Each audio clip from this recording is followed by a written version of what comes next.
Hey up everyone and welcome back to Backs to the Wall for the after action. Obviously, spoilers ahead if you don't know anything about the mission or my playthrough of it. I think this one really shines a light on two things: combined arms and flexibility. In terms of combined arms, we've got three broad components. You have infantry, armour and support, whether that's artillery or aerial support. And for maximum effect, all three of these components have to work together. So if we look at the assault on the left-hand gate, Ivan kicks things off with an artillery barrage, and as I pointed out in the playthrough, he didn't follow it up fast enough to take advantage.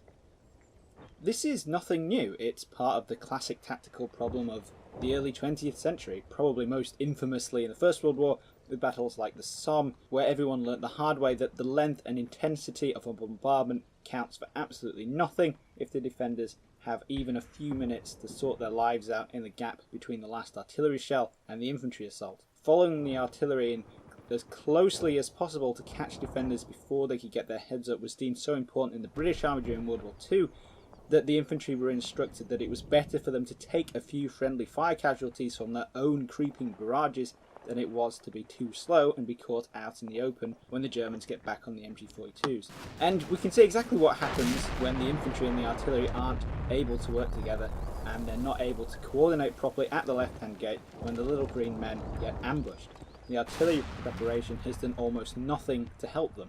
This isn't to say that the artillery was useless or a total waste here though. While the barrage was falling, the Russians were crossing this huge danger area in front of the complex, and any assets I might have had covering that danger area would have probably been a lot less effective.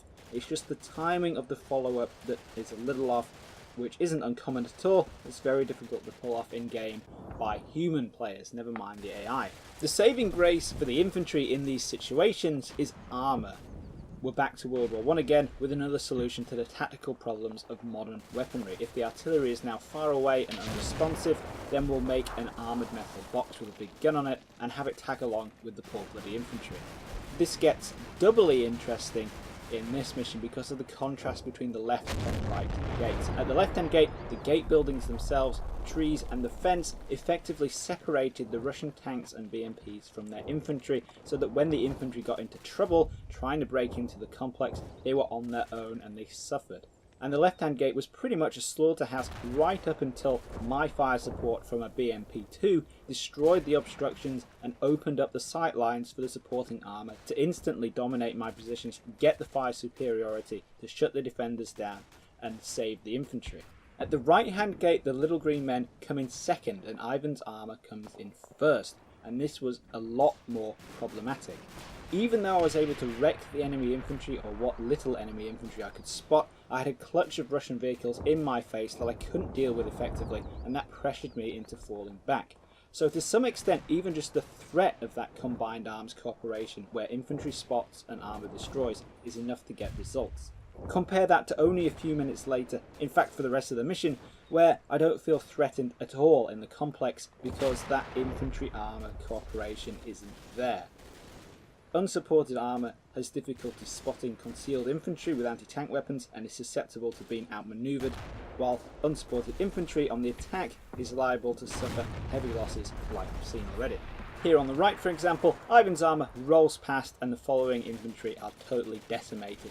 If that T-90 had stopped to engage my positions, I would have had no option but to fall back or take casualties because I've just not got any way of dealing with it. But it didn't. My pixel Treppen are free to wipe out at least a platoon's worth of Russian infantry that could have helped out the T-90 later on when I was able to knock it out with some infantry Bradley cooperation of my own. Outside the complex, things are a little bit different.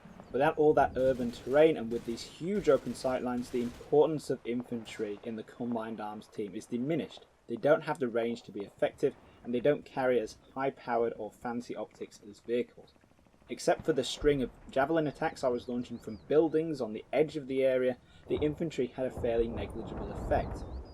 In both of my pushes here, firstly up to the highway objective where I used infantry to check the woods, and secondly up to the overpass where I didn't move my infantry up at all, the armour was able to handle things pretty much on its own because the terrain was very much suited to it. At the end, at the overpass for example, Ivan's infantry were camped out in the open on the reverse slope of the embankment and didn't have much of a chance against all the incoming firepower. Finally, with regards to combined arms, we have the helicopters.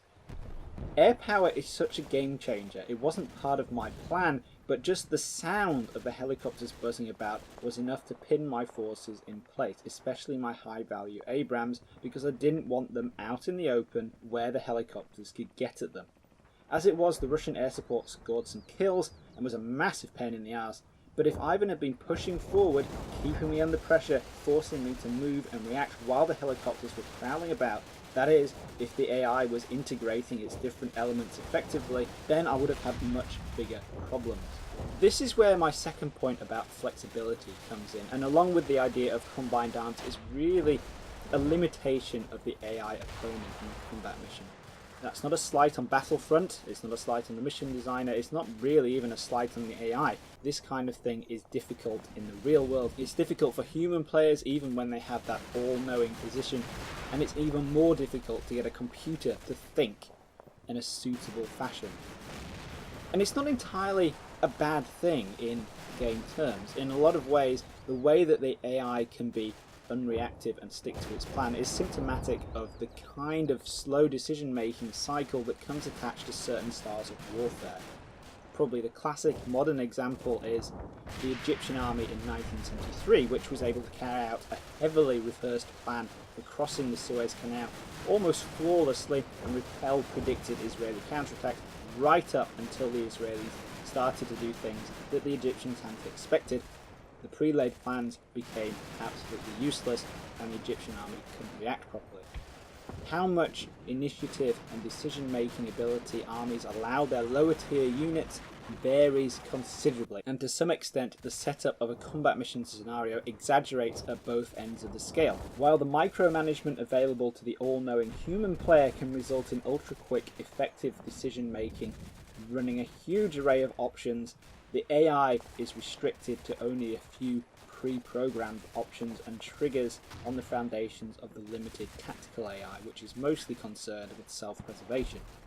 In this case, there's an argument that the Russian army is more concerned with the operational level of war, and that the kind of tactical decision-making that you get in a combat mission game is very, very top-down. The idea being that subordinate squad, platoon, company, even battalion or regimental commanders don't have the bigger picture knowledge available to them to make effective decisions, so they're drilled to follow set drills and procedure without much scope for the kind of low-level initiative that defines more Western, specifically German, mission-style tactics that are currently the NATO vogue. In the narrow tactical terms of a combat mission scenario though, this translates into flexibility for me and rigidity for Ivan, so I can adjust on the fly, I can relocate my troops, I can concentrate, disperse, flank, fall back, all of which I've done in this mission. And the Russians under the AI have their orders and they're sticking to them no matter how out of date or irrelevant they become. And you can see this in the mission.